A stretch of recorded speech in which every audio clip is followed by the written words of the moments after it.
पियास नहीं है गूंग भाई, मैं मार दूंगा स्विच ऑफ हो जाएगा। पानी पियो बे, पानी लगल पियास।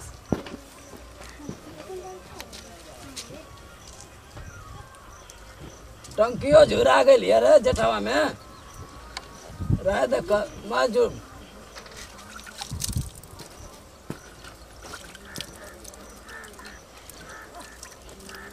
कबे रावण के खानदान हवा का कबे के पियत हव रावण के खानदान हव कितना कितना पानी पियत हव हो जना तो रावण के खानदान है कि पूरा मैं शोक करियो मैं शोक करियो। चलो चलो जना था कि रावण के खानदान है वहाँ पूरा सुखत हम अतड़ी भर देखेल तब रे हम कहते हैं बच्चों गुंग बैर बाला हमार कोखी में के कहाँ ले पैदा हो गया वो हम बहुत परेशान हैं। का कहत हवे घर में बैठ के ऐसा ही गर्मी में हवा लागत नहीं के घर में कहत हो चल और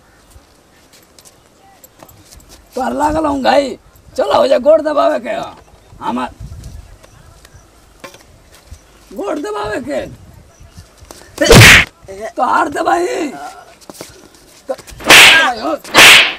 दबाई हो तो हार दबाई गोड़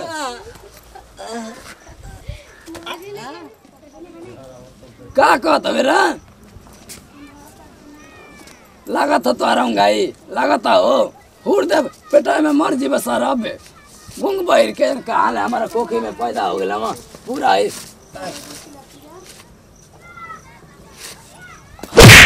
हम दबाई हो तो हार है देखा था ना मार देंगे ना तो पूरा तुम्हारा पोजीशन नहीं खराब हो जाएगा।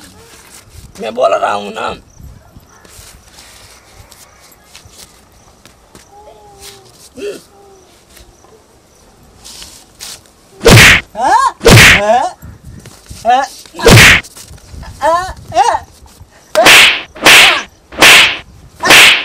मार देगा मर जाएगा अब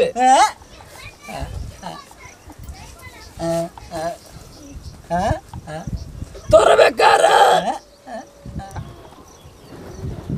आवत हम सब बाहर ले आवत हम सब और रुपया कमा के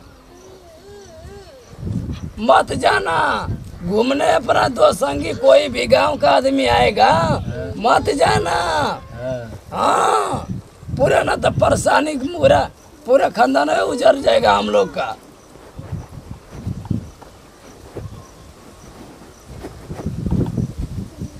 गाड़ी से आ रहा है छुक छुक छुक छुक। हाँ बाहर से आदमी आ रहा है बाहर से आदमी। पैसा बैग लटका कर इतना बैग लटका कर आ रहा है उनके साथ मत रहना तो मैं मार को खराब कर दूंगा। घूम फिर कर जल्दी आना। हम नहीं जाएंगे घर से नहीं निकलेंगे।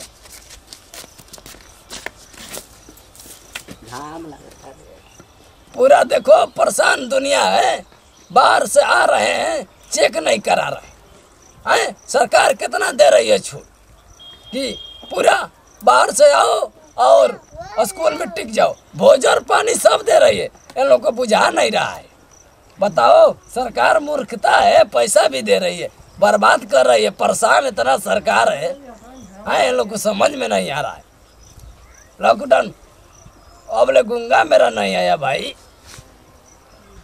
गुंगा गुंगा रे गुंगा गुंगा रे गुंगा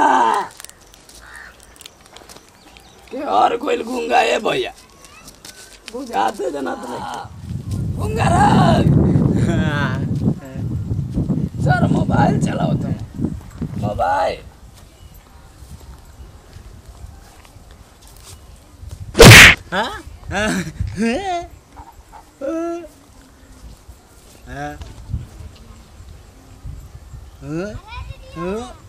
ये क्या लौकता रे? ये क्या रे? देखा ये क्या लौक रहा है जी? मोदी जी लौक रहे हैं। पूरा जनता लौक रही है भाई।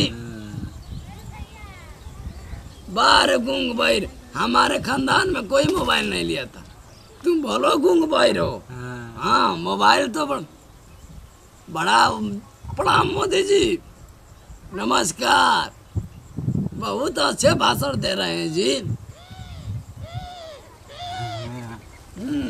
आओ इधर। हाँ मोदी जी, हमारो गांव में कोई नहीं खे ऐसा आदमी। ना ना कोई नहीं खे अब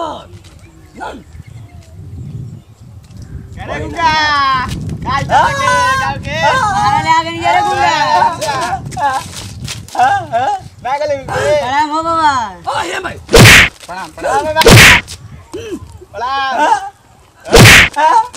कौची खातिर डेरा तला दूर करे तला हमने के। बैठ एक हाथ के दूरी। ए बाबा पनियो ओनियो नहीं खपियावा ता दूर बैठे तो तला। प्यास लागल बा, प्यास लागल बाटे, दूर से आओ तनी।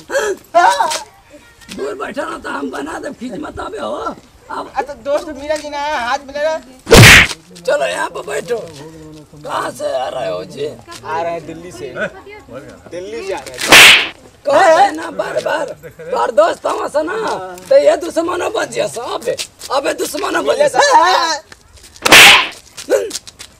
बाबा पानी पिया सर। तब का नाश्ता वास्ता ना करे के आइल हैं बहुत दूर ले तब पैदल आवत नहीं यार।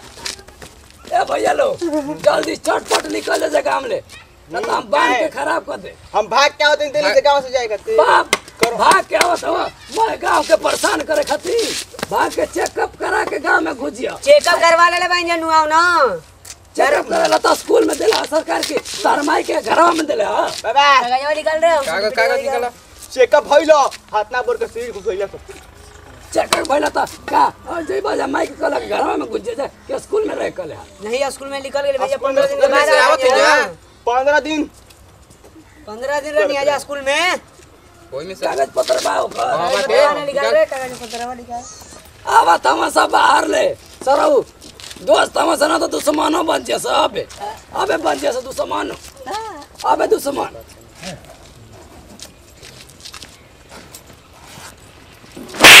कागज पत्र तू ले ले बारे का निकाल परसवा में ले रे।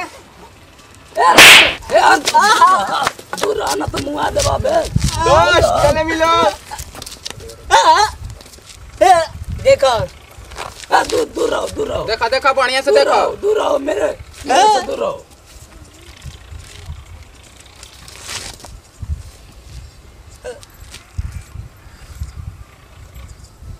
ठीक बाटे। अरे तो नकली लगत रे। असली असली है नुआ नहीं के लिखल गैरा हॉस्पिटल। मोहर मार के मारल बा, सरकारी हॉस्पिटल के मोहर बा। कितना भी आ रहे हो ना, मेरा विश्वास नहीं हो रहा है। तुम लोग दूर रहो। मैं बोल रहा हूँ क्या हम लोग क्या करें, घर से बाहर रहे। हमारे लड़के से न तो मिलना, न तो इतना मार मार दूंगा ना कि पूरा इंजन आगे से पीछे दूंगा फिर। तुमको बोल रहा हूँ ना, हमारे लड़के से मत मिलो न तो मिल। ठीक बा हमनी का अपन घरे जाता नहीं जा। घरे जाता नहीं जा हमनी के। हम अबे फोन करेंगे, हम एसपी साहब के फोन करेंगे कि मेरा गांव में 3 लड़के आए हैं। जा फोन लगा लिया, फोन लगाई, फोन लगाई। चल दैला तारा ढेर दोस्ती के हमनी के जाते हैं फोन लगावन करो।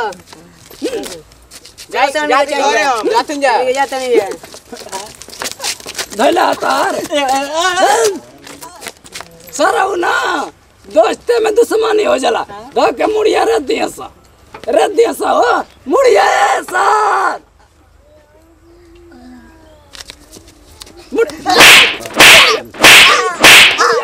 मुड़िया रख दिया हम तो पागल हो गए बनी मुंबई में। कब मिलवा दे आज तुमको केवाड़ी में बंद करके रखेंगे। घर चलाना तो लौरिया उड़ दे पेटा में। गुंगा अरे गुंगा चला घर ना तो सरो तार दोस्त के दाम धैले है ना तो ऊपर पहुंचा दे, मार देंगे स्विच ऑफ हो जाएगा। थूक थूक के मारेंगे ना स्विच ऑफ हो जाएगा। अबे